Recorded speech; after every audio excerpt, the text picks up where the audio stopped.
The government is ramping up relief operations as monsoon rains persist. Let's get some updates from Social Welfare Department spokesperson, Assistant Secretary Irene Dumlao. Asec, thank you for joining us. Hi, Angelo and Angela. Magandang umaga po sa inyo and good morning to all your followers. Yes, Asec, given na napaka-widespread nitong habagat and also yung effect ng crising, no? Anong areas po ang na-prioritize natin in terms of giving yung mga aid and how much aid has been provided so far? Well, Angelo, as of our 6 a.m. monitoring, more than 145 million pesos worth of humanitarian assistance has already been provided to various parts of our country, which have been affected by the combined effects of crising and the southwest monsoon. That's right. And karamihan po ng mga naipahatid natin na mga family food packs ay napunta po sa Region 3 because marami po yung affected population po dyan. And then of course, in NCR and other parts of our country. Yes, Asec, may mga areas pa bang hindi pa naabot ng grupo nyo? Because given may mga isolated areas due to floods. Well, ang mga family food packs naman po kasi ng DSWD ay nakapreposition na po sa iba't ibang mga local government units. So, madali po para sa amin na mag-provide ng augmentation support sa mga local government units because our stockpiles, our welfare goods are already in place. Okay. So far, lahat naman po ng mga request ng mga local government units ay naipahatid na po natin. Kasi kung matatandaan, ang mga LGUs ang frontline, sila po yung unang nag-provide ng assistance sa kanila po mga affected constituents, and then DSWD come in to augment their resources. So again, we've received numerous requests for augmentation support, and so far we've addressed all of these already. Although meron pa rin po tayo mga natatanggap na mga LGU requests, as we speak, may mga ongoing po na nagpipick up sa mga warehouses natin.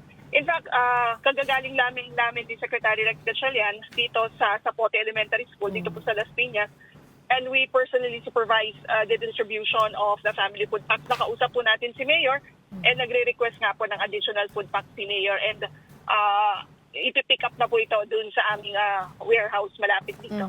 I was wondering if paano po din yung dynamics or coordination with AFP, because if I'm not mistaken po, nakabukas po ngayon yung mga EDCA sites para po sa humanitarian aid and disaster response natin. Well, yes. DSWD is in close coordination with the Office of the Civil Defense and of course the Department of National Defense. So kapag may mga request kami for logistical support, agad naman po ito na ini-extend. The assistance is extended by the OCD. Sila po kasi yung in charge sa logistics management. So yung pong mga request natin na magdala po ng ibang mga goods, especially in like Batanes or in island areas, ay ginagawa naman po, na i-provide naman po sa atin. Bukod po sa mga food packs and medicines natin na binibigay sa kanila, what else are we seeing na kailangan po ngayon ng ating mga victims po nitong bagyo at ng habagat? Well, Angela, you know what? Kasama namin ang Department of Health dito sa Las Piñas kanina. And then, papunta kami ng Pasig, kasama rin namin ang Department of Health. Kasi aside from the food and non-food items that the DSWD is providing, si DOH naman ang nag-distribute naman po ng mga essential medicine, pati na po yung gamot para sa leptospirosis, and flu, and yung po para sa hypertension and diabetes. So this collaboration of both member agencies of the response cluster of the N3C is really very vital, especially at this trying times. So, lahat naman po na kukuha natin ng mga pangangailangan ng mga kababayan natin, it's part of the profiling that we do so that we could determine the appropriate assistance. Meron din po sa mga kababayan natin yung nakakaranas ng stress, mental anxiety, trauma dahil nga po tuloy-tuloy yung pag-uulan. So what we do naman as camp coordination and camp managers, we make sure that there are safe spaces for the vulnerable sector, and then we also extend psychosocial first aid dito po sa mga kababayan natin. And Asec, given that we're looking at several other disturbances possibly until the weekend, do we have enough aid and food packs for our victims who possibly will be evacuated?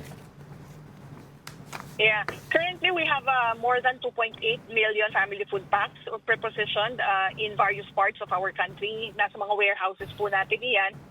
And then, meron din po tayo mga standby funds para magamit nga po natin for other eventualities. But we've also requested the Department of Budget and Management to replenish our quick response fund para hindi po maputol yung isinasagawa na disaster response efforts ng ating pong ahensya, and that the operations of our National Resource Operations Center and the Visayas Disaster Response Center, where we produce family food packs, will not be interrupted. Right. So, yan po yung ating pong resources so far. We can say that the DSWD is ready naman po to extend the needed assistance to all local government units which may be affected by the LPA, and other extreme weather phenomena. Well, that's good to hear, and we will continue to coordinate with your office as this next few days happens. But in the meantime, we'd like to thank you, DSWD Assistant Secretary Irene Dumlao.